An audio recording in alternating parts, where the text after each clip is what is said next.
तो फकीर आदमी है, झोला लेके चल पड़ेंगे जी।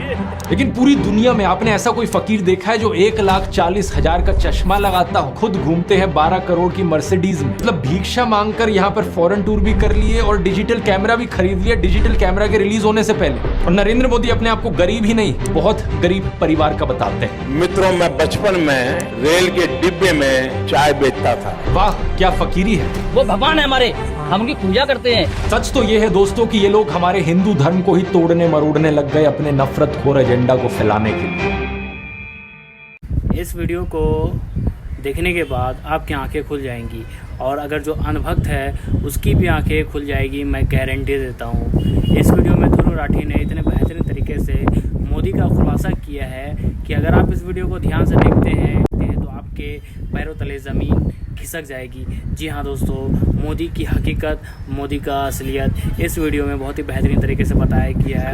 इस वीडियो को, ध्रुव राठी की वीडियो को बहुत ऐसी जगहों पे जैसे केरला और बेंगलोर पे रोड पे चलाया जा रहा है, जिससे पता चले लोगों को, पब्लिक को पता चले कि आखिर मोदी की सच्चाई क्या है। जी हाँ, तो इस वीडियो पे बने रहे और इस वीडियो को पूरा देखें।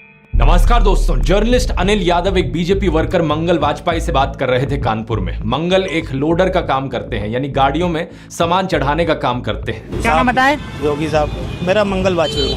मंगल वाजपेयी है, यहाँ लोडर का काम करवाते हैं। साथ ही साथ ये बीजेपी एमएलए महेश त्रिवेदी के लिए वॉलंटियर भी करते हैं। ये उम्मीद जता रहे थे कि बीजेपी इस बार 400 पार करेगी। चुनाव में किसका माहौल है? बीजेपी जीतेंगी, जीतेगी 400 के ऊपर। लेकिन जैसे जैसे बात आगे बढ़ती है, मंगल अपनी परेशानियों के बारे में बताते हैं। वो बताते हैं कि उनके पास बिजली नहीं है, सीवर की व्यवस्था नहीं है। हमारे पास बिजली नहीं है घर में, हमारे पास लैट्रिन घर में नहीं है, हमारे पास सीवर व्यवस्था नहीं है।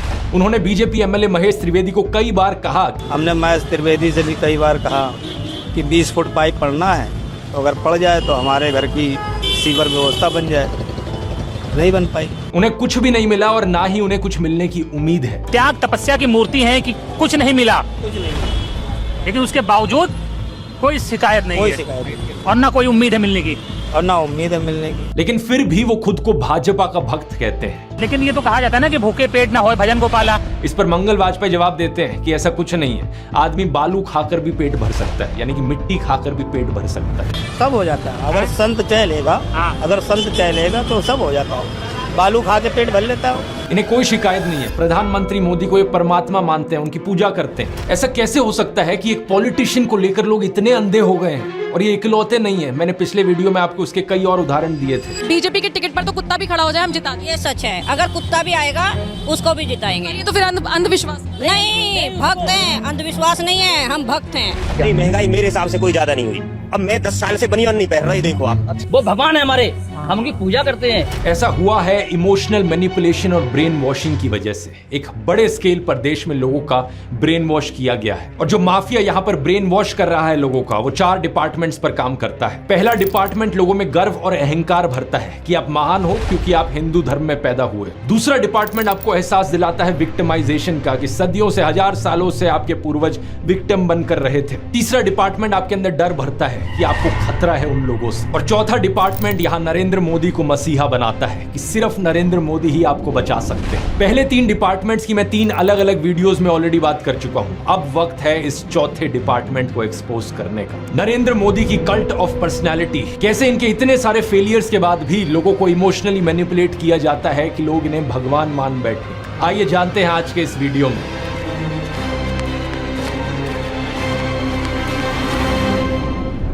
जून 2013 की बात है दोस्तों। राइटर नीलांजन मुखोपाध्याय ने एक किताब लिखी नरेंद्र मोदी के ऊपर। ये एक बायोग्राफी थी। इस किताब में लिखा गया कि कैसे नरेंद्र मोदी जब 6 साल के थे, वडनगर रेलवे स्टेशन पर गुजरात में वो चाय बेचा करते थे। ये चाय बेचने वाला किस्सा तभी से लेकर नरेंद्र मोदी की संघर्ष की कहानी का ये एक मेजर टॉकिंग पॉइंट रहा है। 2015 में जब टाइम मैगजीन ने प्रधानमंत्री मोदी का इंटरव्यू लिया तो उन्होंने बताया कि कैसे वो एक बहुत गरीब परिवार से आते थे, कैसे बचपन में वो चाय बेचा करते थे रेलवे स्टेशन पर। इनकी एग्जैक्ट लाइनें सुनिए। मैं पॉवर्टी में पैदा हुआ हूँ, बचपन में मेरा पूरा बचपन पॉवर्टी में बीता है। मेरे लिए पॉवर्टी पॉवर्टी एक तरीके की पहली इंस्पिरेशन थी मेरी जिंदगी में। लेकिन कितनी सच्चाई है इन बातों में, बहुत से लोगों ने टाइम टू टाइम सवाल उठाए हैं। जैसे कि नरेंद्र मोदी के बचपन की ये फोटो देखिए, वे 1950 यानी 1950 में पैदा हुए थे। क्या उस समय किसी गरीब परिवार में पैदा हुए बच्चे के पास ऐसे कपड़े होंगे? जरा खुद ही सोचकर देखिए, सूट तक पहन रखे हैं इन्होंने अपनी बचपन की फोटोज में। मैं खुद 1994 में एक मिडिल क्लास फैमिली में पैदा हुआ हूं, लेकिन मेरी तो बचपन की ऐसी कोई फोटो नहीं मिलेगी आपको जिसमें मैंने कोई सूट पहन रखा हो। और नरेंद्र मोदी अपने आप को गरीब ही नहीं, बहुत गरीब परिवार का बताते हैं। इंडिया टुडे ने इनकी पुराने घर की एक फोटो पब्लिश करी थी, स्क्रीन पर देखिए। बहुत बड़ा घर नहीं है, लेकिन क्या आपको ये 1950s के किसी बहुत गरीब परिवार का घर दिखता है? परिवार में नरेंद्र मोदी के 5 भाई और 1 बहन है। 2 साल पहले नरेंद्र मोदी के छोटे भाई प्रहलाद मोदी ने कहा था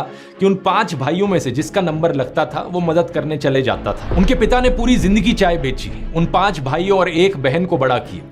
इसलिए नरेंद्र मोदी को चाय बेचने वाले का बेटा कहना चाहिए। ये पत्रकारों की गलती है। सब भाइयों ने चाय बेची है, मेरे पिता ने पूरी जिंदगी चाय बेची, पूरी जिंदगी। इसीलिए कहा जाए तो चाय बेचने वाले का बेटा कहना चाहिए, चाय बेचने वाला नहीं कहना चाहिए। ये पत्रकारों की गलती है। 2014 में कांग्रेस नेता अहमद पटेल ने कहा था कि नरेंद्र मोदी कभी चाय वाला नहीं थे, बल्कि वो एक कैंटीन ठेकेदार थे। अब कांग्रेस की बात पर कितना यकीन किया जाए नहीं किया जाए, लेकिन 2021 में बीजेपी ने भी ये कैंटीन वाली चीज अनइंटेंशनली एक्नॉलेज करी थी। रेलवेज मिनिस्टर अश्विनी वैष्णव ने इंस्ट्रक्ट किया ऑफिशियल्स को कि वो वडनगर रेलवे स्टेशन पर एक कैंटीन को ब्यूटीफाई करें। इंडिया टुडे के आर्टिकल में यह क्लियरली लिखा हुआ है और इसके नीचे एक फोटो भी लगी है इस टी स्टॉल / कैंटीन की, जो नरेंद्र मोदी के पिता चलाया करते थे। हाल ही में लिखे गए CNN के इस आर्टिकल को देखिए। नीलांजन मुखोपाध्याय खुद कहते हैं कि मोदी की जो पॉवर्टी की कहानी है वो ग्रॉसली एग्जैजरेटेड है, यानी कि बहुत बढ़ा चढ़ा कर लोगों को बताई गई है। इतना ही नहीं, एक दूसरे आर्टिकल में नीलांजन बताते हैं कि नरेंद्र मोदी के पिता के पास इतने पैसे थे कि वो मोदी और उनके भाइयों को स्कूल भेज पाए। और स्कूल जाने का मतलब था कि वो कहीं और फुल टाइम काम नहीं कर सकते थे, बस वो स्कूल के बाद अपने पिता का हाथ बटाया करते थे। ये सब सुनकर एक बहुत बड़ा सवाल आपके मन में आएगा कि ऐसी कहानियों को क्यों बढ़ा चढ़ा कर हमें बताया जाता है। नीलांजन कहते हैं ऐसा इसलिए किया जाता है ताकि इंडियन पब्लिक को एक आइडिया बेचा जा सके। मित्रों, मैं बचपन में रेल के डिब्बे में चाय बेचता था और आज आपके सामने खड़ा हूं।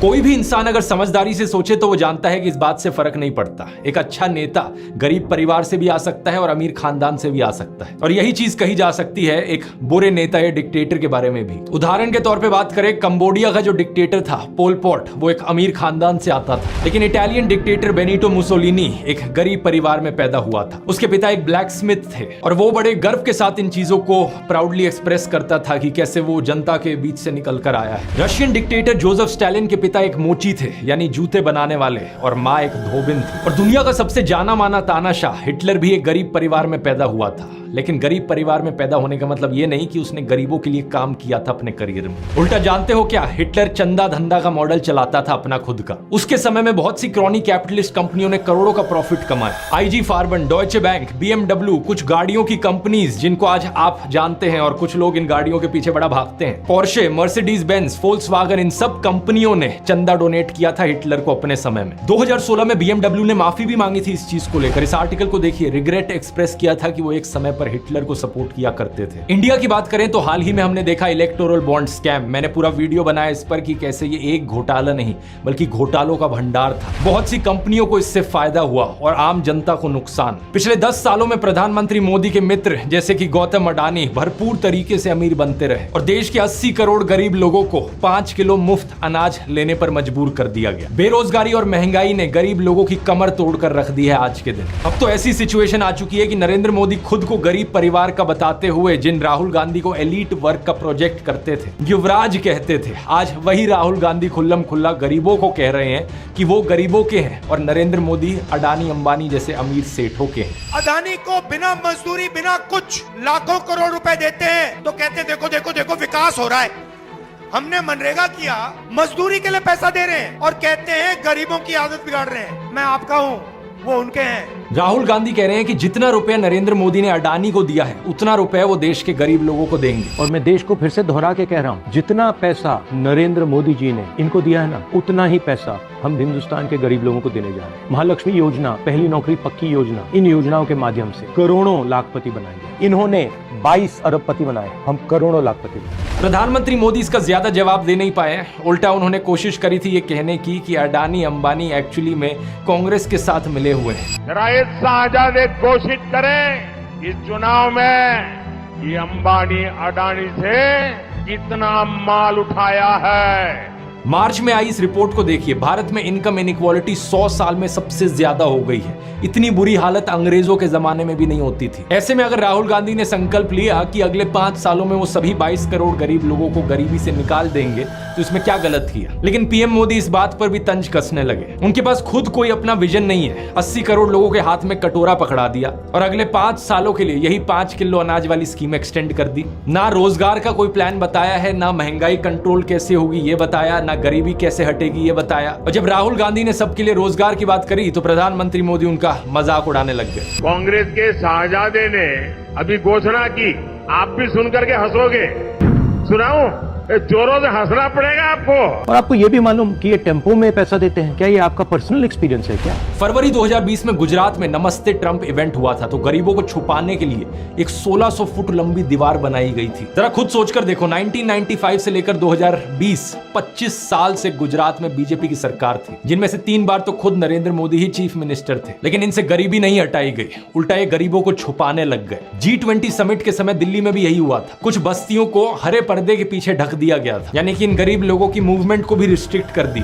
इसी के तहत ये पूरी दुकानें यहाँ से ढक दी गई हैं। जो थोड़ा झुग्गी टाइप घर थे उनको भी ढक दिया गया है यहाँ पर। सोचिए कि ये कितना डीह्यूमनाइजिंग है। कोई आपसे कहे कि तुम अच्छे नहीं लग रहे हो, तुम तो एक दाग धब्बा हो। वो गोरे सेठ आ रहे हैं हमारे देश में घूमने, तुम्हें एक पर्दे के पीछे छुपा दिया जाएगा। कैसा लगेगा आपको ये सुनकर? उन गरीबों की सोचो, उन्हें कैसा लगा होगा। सीधा कहते हैं कि यहाँ से जाओ, उस गरीब को तो भगा सकते हो, उस अमीर को भगा के देखो ना। तो इन सब चीजों के चलते नरेंद्र मोदी की ये जो गरीब परिवार वाली ब्रांडिंग थी अब ये लगभग खत्म हो चुकी है। लेकिन उनके कल्ट ऑफ पर्सनैलिटी का ये केवल एक हिस्सा है। दूसरा हिस्सा यहाँ पर आता है उनके परिवार को लेकर। व्हाट्सएप पर और गोदी मीडिया के जरिए आपको बार बार बताया जाता है कि नरेंद्र मोदी इतने महान हैं क्योंकि उन्होंने देश के लिए अपने परिवार को छोड़ दिया, अपनी पत्नी को छोड़ दिया। देखो, वैसे ये एक पर्सनल मामला है, किसी पति पत्नी की आपस में ना बने ये कोई बड़ी चीज नहीं है। बहुत से लोगों के साथ ऐसा होता है, लेकिन यही लोग खुद इस पर्सनल बात को बीच में लाते हैं, इसे अचीवमेंट के तौर पर दिखाने के लिए। देश के लिए पत्नी को छोड़ दिया, कोई सेंस है इस बात का? पूर्व प्रधानमंत्री लाल बहादुर शास्त्री जी ने तो अपनी पत्नी को नहीं छोड़ा, तो क्या वो देश के लिए काम नहीं कर पाए? महात्मा ज्योतिबा फूले की पत्नी सावित्रीबाई फूले के बारे में तो सब जानते हैं। क्या उन्होंने देश के लिए महान काम नहीं किया? आपने अगर रामलीला देखी है तो उसमें भी देखा होगा कि कैसे सीता जी ने भी भगवान राम का साथ दिया वनवास में, और राम ने उन्हें बचाने के लिए क्या क्या नहीं किया।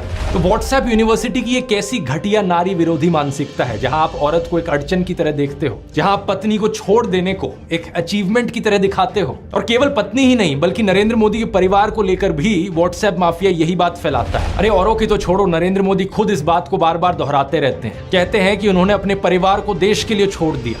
मेरे देशवासियों, मैंने घर, परिवार, सब कुछ देश के लिए छोड़ा है। पंजाब केसरी अखबार ने तो उनकी चरण वंदना करते हुए उनकी तुलना भगवान बुद्ध और महावीर जैन से कर डाली। लेकिन इन लोगों से मैं पूछना चाहता हूं, कभी भगवान बुद्ध ने अपना घर छोड़कर ऐसे बयान दिए क्या? सम्माननीय आदरणीय दीदी, आदरणीय दीदी, ओ दीदी।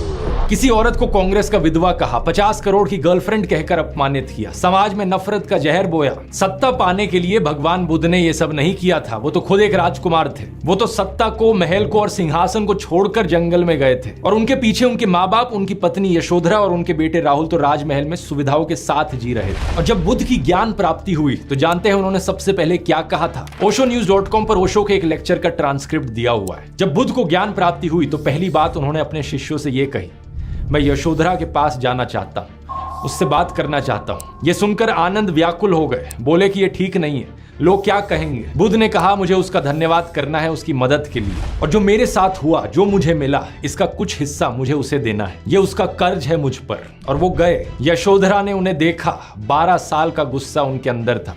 वो बोली, मुझसे कहकर तो जाते, क्या मैं तुम्हें रोकती?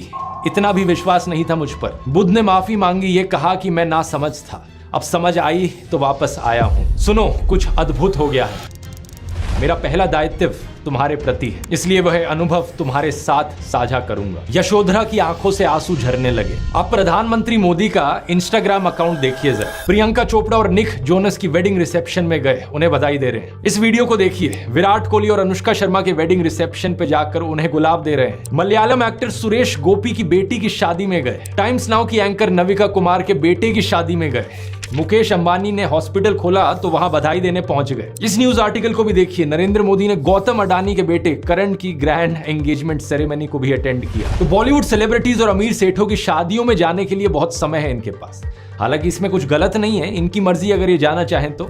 लेकिन सवाल यहां पर ये, क्या केवल अपने भाइयों और परिवार को ही छोड़ना पड़ता है क्या देश के लिए? एबीसी के इस आर्टिकल को देखिए। अवनी दास रिपोर्ट करती हैं कि अक्टूबर 2023 में मोदी परिवार उनके भतीजे की शादी के लिए इकट्ठा हो रहा था, लेकिन एक इंसान वहां से गायब थे, नरेंद्र मोदी। आपने फोटोज और वीडियोस में जरूर देखा होगा कि प्रधानमंत्री मोदी अपनी माताजी से मिलने जाया करते थे, जो कि अच्छी बात है। लेकिन कभी आपने नोटिस किया कि केवल वहां 3 लोग होते थे इस मुलाकात में? प्रधानमंत्री मोदी, उनकी माताजी और कैमरामैन। कभी कभार मुलाकात में 2-3 और लोग होते थे, लेकिन वो हमेशा और कैमरामैन ही होते थे। 3 साल पहले बीबीसी कॉरेस्पॉन्डेंट तेजस वैद्या ने प्रधानमंत्री मोदी के भाई प्रहलाद मोदी से बात करी, और सुनिए उनका क्या कहना था। तेरे परिवार ने दूर रखवानी सूचना आपवामां आवे। इस बात को लेकर स्पष्ट निर्देश होता है कि परिवार के बाकी सदस्य दूर ही रहे। प्रधानमंत्री मोदी की भतीजी सोनल मोदी ने भी यही बताया कि उनको मना किया गया है। उनसे पूछा गया कि शपथ ग्रहण समारोह में बहुत से लोगों को निमंत्रित किया गया, लेकिन उन्हें क्यों नहीं बुलाया गया? तो सुनिए उन्होंने क्या कहा था। नरेंद्र मोदी जी ने प्रधानमंत्री का शपथ ली थी, तब देश में से कई लोग गए थे। तब आपको न्योता मिला था या आपको जाने की इच्छा हुई थी? इच्छा तो सबको होती है, पर अफसोस है कि हमें इनविटेशन नहीं दिया गया। G20 की थीम रखी गई थी वसुदेव कुटुंबकम, यानी पूरी दुनिया एक परिवार है। लेकिन खुद के परिवार को, खुद के भाई बहनों को अपने से दूर रखा जाता है इस तरीके से। आखिर क्या कारण है? भगवान राम तो अपने परिवार के साथ रहते थे। राम, लक्ष्मण, भरत, शत्रुघ्न, चारों भाइयों में कितना प्यार था। क्या इसका मतलब यह हुआ कि राम जनता के लिए काम नहीं कर पाए? उन्होंने तो राम राज्य स्थापित किया था, जहां कोई गरीब, बेरोजगार, दुखी नहीं था। मैं फिर से कहूंगा, ये प्रधानमंत्री मोदी का अपना पर्सनल मैटर है। अगर वो बॉलीवुड, अडानी, अंबानी जैसे दोस्तों के साथ ताल्लुक रखना चाहते हैं और अपने परिवार के साथ नहीं, उनकी मर्जी। मुझे प्रॉब्लम इस बात से नहीं है। प्रॉब्लम इस बात से है कि इसे अचीवमेंट की तरह क्यों दिखाया जाता है कि मैंने अपना परिवार छोड़ दिया, देखो मैं कितना महान हूं। ये कोई अचीवमेंट होती है क्या? इसका साइड इफेक्ट ये हुआ है कि बहुत से हिंदू युवा ब्रेन वॉश हो गए हैं। होना ये चाहिए कि वो अच्छे से पढ़ लिख कर कुछ बने, काम धंधा करे, कुछ कमाए और अपने माँ बाप की सेवा करे। लेकिन नहीं, कुछ यूथ की क्या हालत हो गई है कि वो हाथों में तलवार लेकर मस्जिदों के सामने घूम रहे हैं। उन्हें भी अपने परिवार से, अपने माँ बाप से कोई मतलब नहीं। सेलिंग पॉइंट नंबर 1 था, मैं गरीब परिवार से हूं। सेलिंग पॉइंट नंबर 2 था कि मैंने अपने परिवार को छोड़ दिया देश के लिए। और सेलिंग पॉइंट नंबर 3 अब आता है फकीरी। नरेंद्र मोदी अक्सर कहते हैं कि उन्होंने भिक्षा मांगकर गुजारा किया। कभी कहते हैं कि 35 साल के लिए, कभी कहते हैं 40 साल के लिए। करीब 40 साल मैंने भिक्षा मांग करके खाया है। मैं 35 साल तक भिक्षा मांग करके खाया। चलो इतनी तो बोलने में गलती हो सकती है, 35 साल हो, 40 साल हो, लोग अक्सर भूल जाते हैं। लेकिन सवाल ये कि वो एमएलए पहली बार बने 2002 में, तब उनकी उम्र होगी 52 इयर्स। लेकिन उससे पहले 90s में ही पता नहीं कैसे उन्होंने फॉरेन टूर्स कर लिए। ये फोटोज देखो उनकी, आईफिल टावर के सामने पेरिस में, व्हाइट हाउस के सामने अमेरिका में, हॉलीवुड के सामने, लंदन गए, वो मलेशिया गए। क्या 40 साल भिक्षा मांगकर इतने पैसे कमाए जा सकते हैं कि फॉरेन के टूर्स कर ले 90s में? और साथ ही साथ इसी बीच में नरेंद्र मोदी ने बीए और एमए की 2 डिग्रीज भी कर ली अलेजिडली। ये कैसे हो गया? आप ही बताओ दोस्तों। साल 1990 में डायकाम मॉडल 1 रिलीज हुआ था, जो कि यूएस में लॉन्च होने वाला दुनिया का पहला कमर्शियली अवेलेबल डिजिटल कैमरा था। लेकिन प्रधानमंत्री मोदी अपने इंटरव्यू में बताते हैं कि उन्होंने पहली बार डिजिटल कैमरा 1987 या 1988 में यूज किया था। मैंने पहली बार डिजिटल कैमरा का उपयोग किया था 87-88 में शायद। मतलब भिक्षा मांगकर यहाँ पर फॉरेन टूर भी कर लिए और डिजिटल कैमरा भी खरीद लिया डिजिटल कैमरा के रिलीज होने से पहले। वाह क्या फकीरी है। वाह मोदी जी, वाह वाह। अपनी कलम को गिरवी रख चुका एक गीतकार कहता है कि फकीरी है आपके स्वभाव में। एक फकीरी है आपके स्वभाव में। कभी नरेंद्र मोदी खुद ही कहते हैं कि हम तो फकीर आदमी हैं, झोला उठाकर चल पड़ेंगे। अरे हम तो फकीर फकीर आदमी है, झोला लेके चल पड़ेंगे जी। लेकिन पूरी दुनिया में आपने ऐसा कोई फकीर देखा है जो 1,40,000 का चश्मा लगाता हो, अपनी बूढ़ी माँ को नोटबंदी के लिए लाइन में खड़ा कर दिया और खुद घूमते हैं 12 करोड़ की मर्सिडीज में। एक तरफ तो शास्त्री जी जैसे प्रधानमंत्री देखे हैं देश ने, बताया जाता है कि उनके पास सिर्फ 2 धोती और 2 कुर्ते हुआ करते थे। कुर्ता फटकर इस्तेमाल करने लायक ना रहे तो उसे भी रुमाल बना लेते थे लाल बहादुर शास्त्री जी। लेकिन प्रधानमंत्री मोदी की यूएस विजिट की इन फोटोज को देखिए, एक दिन में 4 बार कपड़े बदलते हैं। द प्रिंट में लिखे गए इस आर्टिकल को देखिए, उत्तराखंड और हिमाचल जाते हुए प्रधानमंत्री मोदी ने 8 घंटे में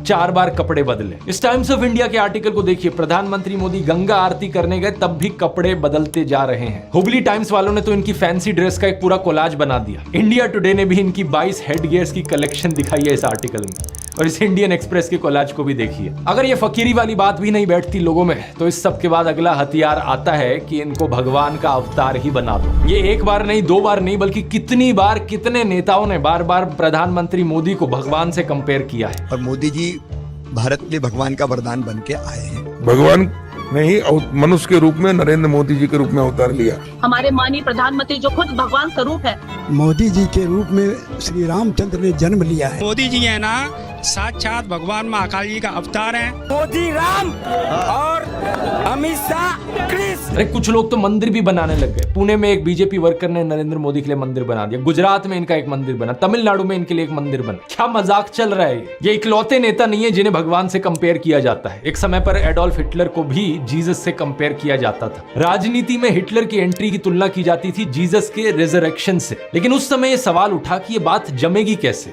जीसस तो शांति की मूर्त थे, सूली पर भी चढ़ाया गया उन्हें, तब भी उनके दिल में कोई नफरत नहीं थी। बोले कि हे भगवान उन्हें माफ करना। जबकि हिटलर तो नफरत का सौदागर था, तो कैसे जीसस का इस्तेमाल किया जाए नफरत फैलाने के लिए और हिटलर को उससे भी कंपेयर किया जाए। इसके लिए हिटलर और नाजी लोगों ने बाइबल को ही बदल डाला। मजाक नहीं कर रहा, ओल्ड टेस्टामेंट जो थी बाइबल की उसे ही हटा दिया गया उनके समय में। जीसस को इस तरीके से चित्रित किया गया कि वो ऐसा लगे कि वो यहूदियों के खिलाफ लड़ने वाले एक फाइटर हो। सिमिलरली बीजेपी के लोग बार बार नरेंद्र मोदी को भगवान का अवतार करके पुकारते हैं। लेकिन यहाँ भी दिक्कत वही आ जाती है कि नरेंद्र मोदी तो नफरत फैलाते हैं, लेकिन श्री राम की सूरत में दिखती है विनम्रता, सौम्यता, करुणा।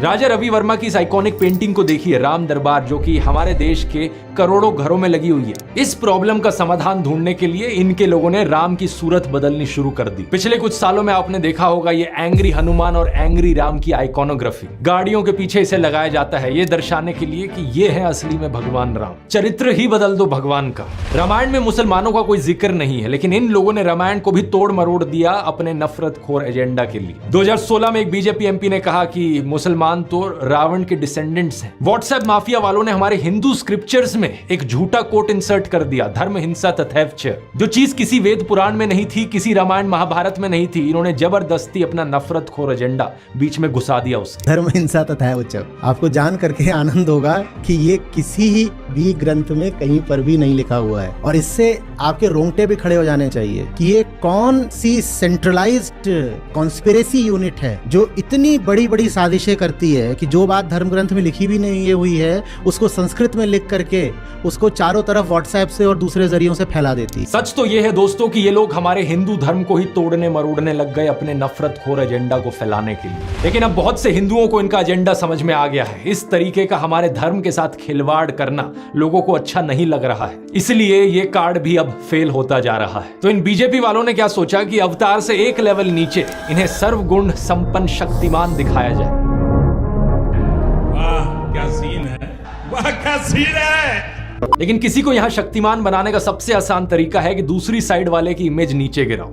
इसलिए इनके आईटी सेल ने राहुल गांधी को पप्पू बना दिया। व्हाट्सएप पर इनकी आधी अधूरी क्लिप्स तोड़ मरोड़ के दिखाई जाने लगी कि जैसे राहुल गांधी में तो कोई समझ ही नहीं है, वो तो बिल्कुल बेवकूफ इंसान है। लेकिन सच्चाई यह है कि पिछले 10 साल में पीएम मोदी ने एक भी प्रेस कॉन्फ्रेंस नहीं करी, कोई अनस्क्रिप्टेड इंटरव्यू नहीं किया, जबकि राहुल गांधी ने दिल्ली यूनिवर्सिटी से लेकर हार्वर्ड यूनिवर्सिटी तक लेक्चर दिए हैं। लोगों से ढेर सारी हर साल 2 साल अनस्क्रिप्टेड इंटरैक्शंस की हैं।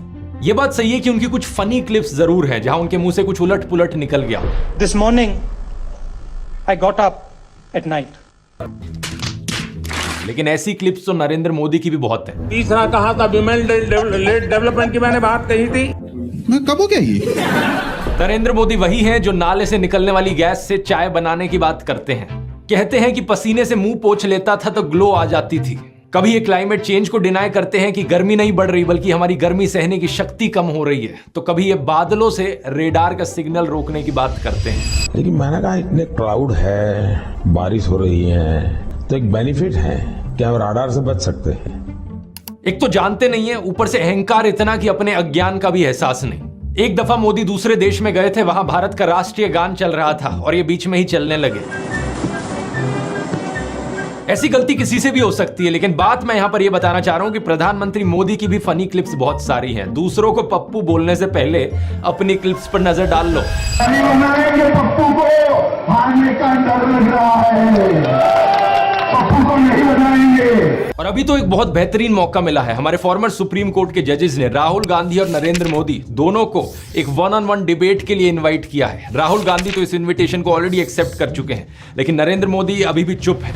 अगर ऐसा होता है तो जनता के लिए भी एक बड़ा सीधा मौका होगा देखने का कि नरेंद्र मोदी और राहुल गांधी में से कौन ज्यादा समझदार है, कौन ज्यादा इंटेलिजेंट है और कौन ज्यादा केपेबल लीडर है देश के लिए। लेकिन नरेंद्र मोदी अगर इस डिबेट से भागते हैं और जवाब ही नहीं देते तो समझ जाना कौन यहां पर बेहतर है। इस कल्ट ऑफ पर्सनैलिटी में प्रधानमंत्री मोदी का सबसे बड़ा कार्ड है सब जगह फोटो चिपकाओ। बचपन में मैं सोचता था कि ये कोका कोला जैसी ड्रिंक्स की एड्स क्यों आती हैं टीवी पर, हर कोई तो जानता है कि कोका कोला क्या है। बाद में मुझे समझ आया कि out of site is out of mind, यानी नजर से बाहर तो दिमाग से बाहर। और इसकी उल्टी एक टैक्टिक है, जितना नजर में रहोगे उतना लोगों के दिमाग में घुसोगे।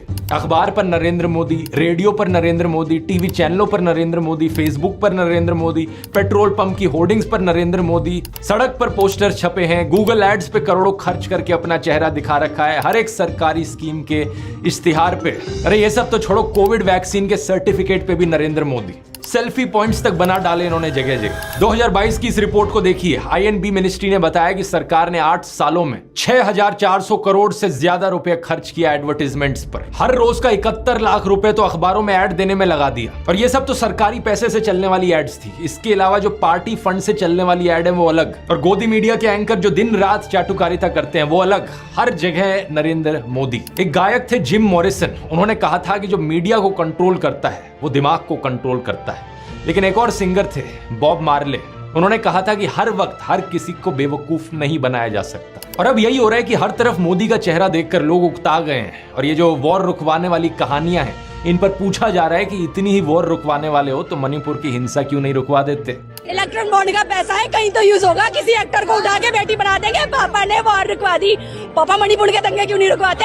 लोग पूछ रहे हैं कि भारत में सब चंगा सी है तो 2022 में सब रिकॉर्ड तोड़ते हुए 2.25 लाख लोगों ने भारतीय नागरिकता क्यों छोड़ दी। इस मोदी मैजिक के खत्म होने का सबसे बड़ा सबूत यही है कि बीजेपी को दूसरी पार्टियों के उन नेताओं को अपनी पार्टी में लाना पड़ रहा है जिन पर भ्रष्टाचार के एक से बढ़कर एक आरोप लगे।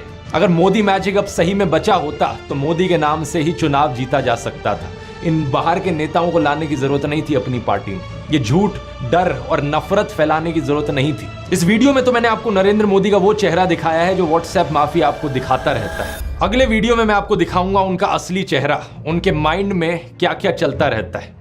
यहां मैं आप लोगों को धन्यवाद करना चाहूंगा क्योंकि आप लोग इतने जज्बे के साथ इनकी इस झूठ और नफरत की फैक्ट्री को तबाह करने में लगे हुए हो। हमारे इस मिशन 100 करोड़ पर लगे रहिए। ये देखकर खुशी होती है कि किसी का कमेंट आता है ये कहते हुए कि आपने एक वीडियो को 850 लोगों के साथ शेयर किया व्हाट्सएप पर। कहीं पता चलता है कि प्रोजेक्टर स्क्रीन पर दिखाकर आप वीडियो चला रहे हो राजस्थान की गलियों से लेकर वेस्ट बंगाल तक। किसी ने टीवी लगा दिया बाहर मुंबई में ताकि लोगों तक सच पहुंचाया जा सके।